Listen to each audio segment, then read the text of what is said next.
We are live one more time. Just Incredible's Hardcore House Show. Doing the 1 hour broadcast today. What's going on, guys? Big week in wrestling. I went offline again? Okay, sorry, guys. How about now?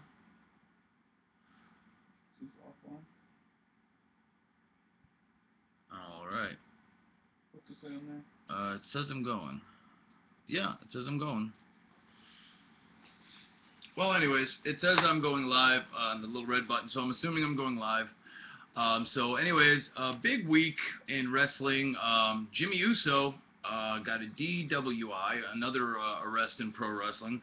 It's kind of getting a little ridiculous. I've never in my entire career heard so much about guys getting busted for DUIs, DWIs, stuff like that. Plus, I'm looking at my sheet there. Kevin Nash, I thought it was interesting, only because I was aware of it because it's in my hometown of Waterbury, Connecticut. Kevin Nash pulled out of a New England wrestling event scheduled for tomorrow night in Waterbury, Connecticut, due to what they're saying is a movie commitment. Excuse me, but we all know that he's still under contract with World Wrestling Entertainment. So just kind of curious, the stance they're taking on that.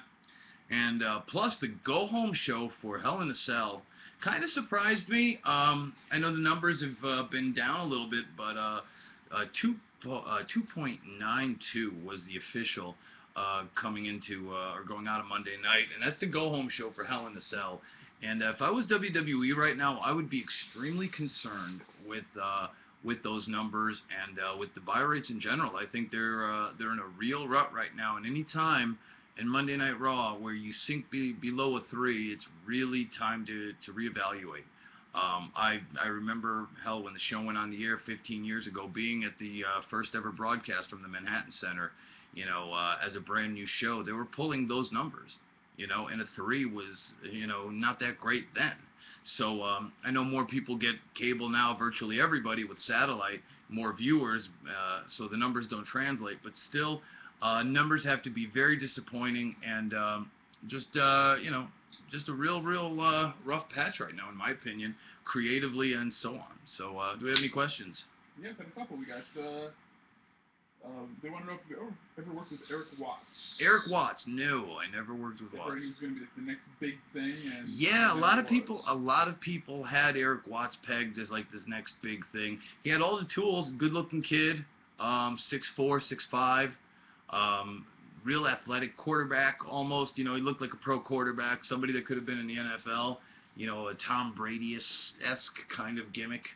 But it just never translated into the ring. He really just didn't have it. Coming from Cowboy Bill Watts too, I just grew up around wrestling. Just didn't have the mechanics. Didn't have the heart for it too. He was one of those guys, especially when he went to WWE. He got all that guaranteed money in WCW from his old man, and he didn't realize that when you went to WWF at the time, that's what it was called, that you had to really work to earn your keep there. And it's just a whole different animal. And he really just, he got turned off quickly. I think him and his partner Chad with the Techno Team 2000, if you remember that horrible gimmick. Who was that? Yeah. Chad, I don't remember. He was another WCW power plant guy. Another guy, he was a good-looking guy, but just didn't have it in the ring. So, yeah, just a big waste. So, oh, and another thing I wanted to mention, which I'm really sad for, or disappointed for at least, good friend, Little Guido Nunzio got released from WWE. He was refereeing on the SmackDown brand. So shout out to Little Guido. If you're there, buddy, keep your head up. I'm sure you'll land on your feet as you always do. You're one of the most talented guys I've ever been in the ring with. Very underrated performer and just great all-around athlete. Great all-around guy. He helped make that entire gimmick, the FBI. Nunzio was awesome. He was hilarious, and he just a great guy. And nobody knows he was a shoot fighter. He used to do mixed martial arts and shoot fighting. I one time at a bar in Florida, Zuma Beach Club, I saw somebody starting a fight. I think it was like with the Dudleys. I mean, somebody stupid enough to start with the Dudleys. And you would think Bubba, and I mean, believe me, Bubba could handle himself. But it was Nunzio, of all people, who had a couple in him, because Nunzio likes to pound them back. I do know that Bubba can handle himself. Yeah. But before anybody could do anything, to hit this guy, Nunzio did some kind of, honest to God, something out of a movie, like a back leg sweep, and had the guy by the throat on his back from like a leg sweep, and just had him all jacked up in like 2 seconds. And it's little Nunzio, so I wouldn't fuck with him. It'd kill me. But anyways, good looking out, buddy. I hope you're doing well. He's a wonderful guy, and went to his wedding too. Wonderful wife, good family. Anyways, what else we got, man? Julian wants to know if you think that earlier this year when he was exploiting the death of Jerry the King Lawler, or his mother, I'm sorry, Jerry's mom, do you think Cole went too far with the gimmick? I didn't even see it. At one point this year, No. prior to Mania, because they were doing that. Yeah, with Lawler and Cole, sure. There was some talk from Cole, jaw-jacking About right after Lawler's Lawler's mom. died. Yeah. No, I don't think it's too far. I think it's tasteless, but It's a work though. it's a work, and it's done with the consent of all parties. So right there, it's fair game. If you're seeing it on television, and it's basically scripted television. These conversations sometimes fall on deaf ears because the writers that write it have consent from all parties. Like when I did the Tommy Dreamer grandfather death thing, I got similar, hey, what did a lot of people were upset about it. I said, look, Tommy's idea. Tommy's grandfather was a huge fan that used to take Tommy to the matches, and that's a common bond that they shared with one another. So Tommy felt in his heart, hey, let me honor my grandfather by at least including his name in a wrestling storyline kind of a thing. So for Tommy, it was more of a celebration because he knew that there was no ill will towards me. I didn't even know the man, and it just was kind of a fun way in everybody's mind to say, hey, Tommy's grandfather finally got, into something, even by word, that he really cared about and loved. So it was meant actually in a very beautiful way. It wasn't meant maliciously, and sometimes it comes across in poor taste. I agree, but no, I don't think it goes too far. I really don't. It's entertainment. It's take it for what it's worth. Julian keeps asking the same question over again. About what? He wants the one you weren't going to answer about who's going to do the run-in on the cage. Oh, I don't mind answering it, Julian. You're a great guy. I just don't, the reason I wasn't going to answer it is because I just don't care. That's how uncompelling the television is. If anybody, I would say, what was the 3 choices for who's going to do a run-in on what match? On what match? The Orton Mark Henry match. They're having a singles Hell in a Cell? Yeah. Boy, that's going to suck. I don't know. Come on, man. I'm actually... Randy's going to have to carry no disrespect to Mark, but a big part of that. I hope. Because Mark's a big man. Mark's got the belt right now. Yeah, I know, but he's a big guy. It's not very mobile. It's not like Undertaker climbing the cage or Cactus, Mick Foley. Mark's very big and not very agile in that way. He's talented in his respect, but I just can't see him doing all that shit unless they really have a lot of gimmicks.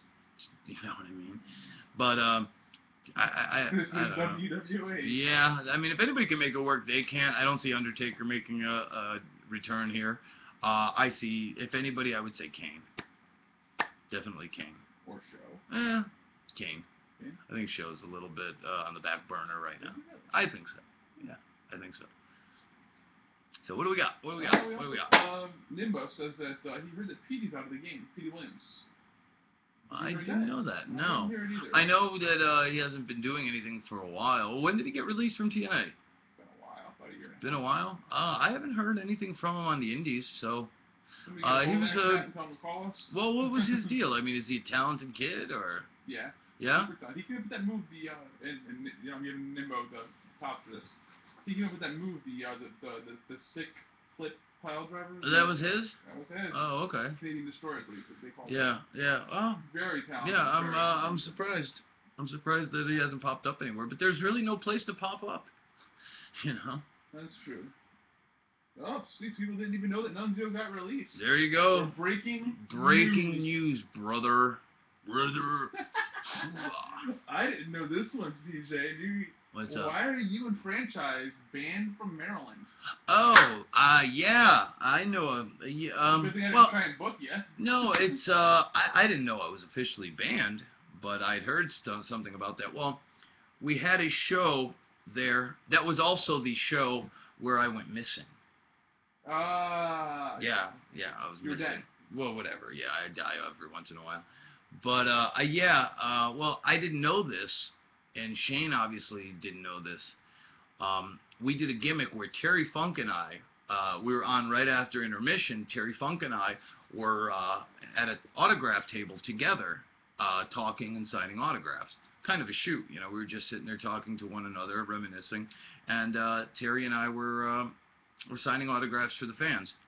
And the angle was Shane just gets on the microphone and starts shooting on Terry Funk, calling him all kinds of names.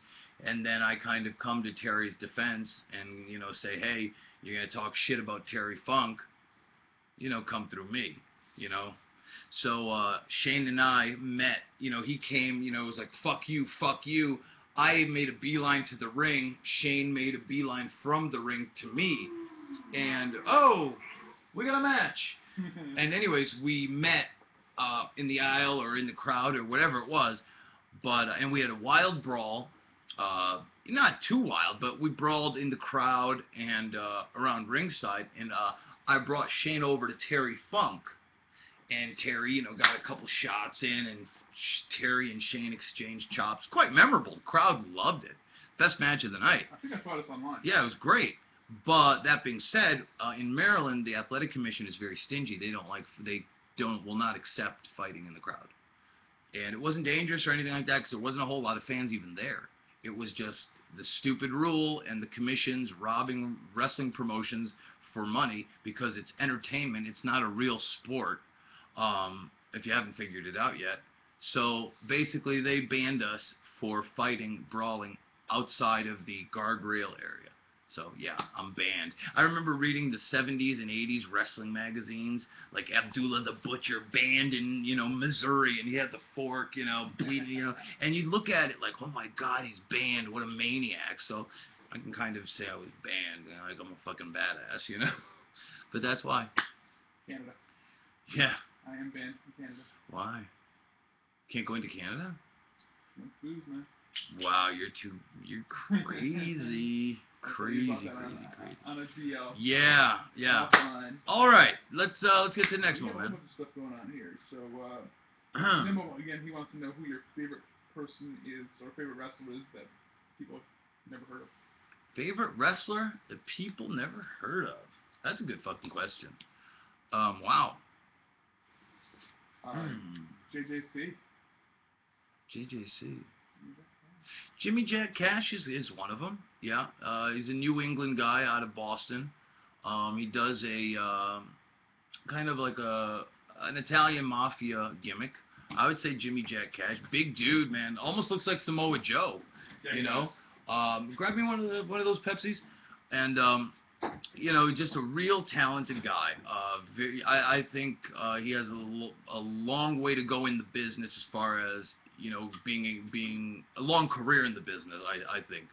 Another guy, he was a guy out of Canada, and he did some tours over in Japan for FMW. His name was Brett Como. I know it means nothing to you guys, but he came up with Lance and Jericho and myself, and he was like 150 pounds, and he was doing shooting star presses and the airborne gimmick in like 93. So pretty amazing stuff, and those two guys that I definitely have to say.